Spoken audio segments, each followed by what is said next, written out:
दोस्तों नमस्कार। मैं हूं जसवीर मलिक और जनता की आवाज़ न्यूज़ चैनल में आपका स्वागत है।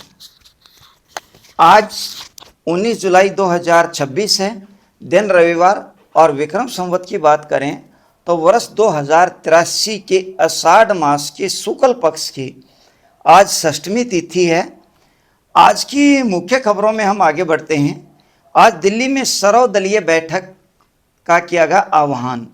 मानसून सत्र पर की जाएगी चर्चा, जिसमें सरकार मानसून सत्र में पेश होने वाले विधेयकों की सूची सौंप सकती है। साथ ही विपक्ष से जिन सवालों को मानसून सत्र में उठाना चाहता है उस पर चर्चा कर सकता है, उन मुद्दों पर विचार कर सकता है। अमेरिका और ईरान के बीच तनाव लगातार बढ़ रहा है।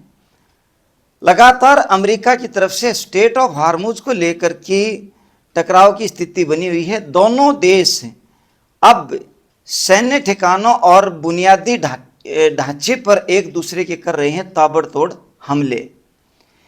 ईरान द्वारा किए गए हमलों में अमेरिकी सैनिकों के हताहत होने की खबर, जिसमें जवाबी कार्रवाई करते हुए अमेरिका ने भी किया जबरदस्त पलटवार।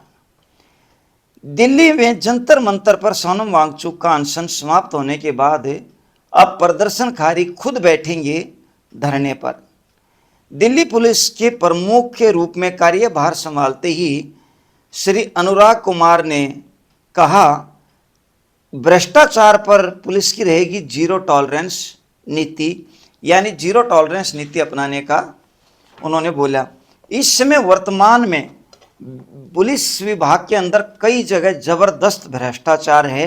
बार बार दरखास्त देने के बाद भी आम जनता की सुनवाई नहीं है और सुनवाई के नाम पे खाना पूर्ति की जाती है। यहाँ तक कि कई पुलिस थानों में पुलिस प्रमुख एसएचओ और एसीपी साहब भी इस तरह के मामलों में संलिप्त हैं, जहां पब्लिक बार बार दरखास्त देने के बाद भी कार्रवाई से वंचित रह जाती है।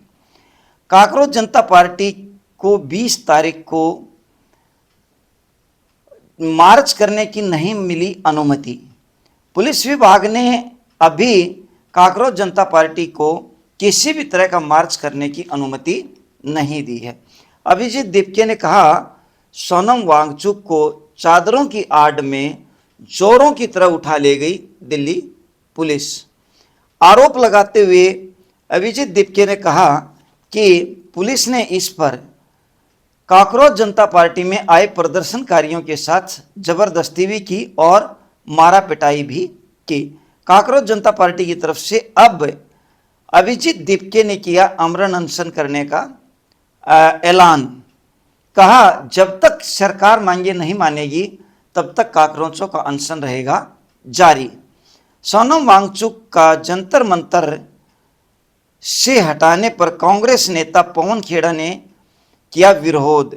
पवन खेड़ा ने बीजेपी और गृह मंत्रालय पर हमला बोलते हुए कहा कि हमारे संविधान ने हर व्यक्ति को शांतिपूर्ण प्रदर्शन करने की और शांतिपूर्ण अपनी बातें रखने की छूट दी है, लेकिन बीजेपी सरकार और गृह मंत्रालय इस अधिकार का हनन कर रहा है।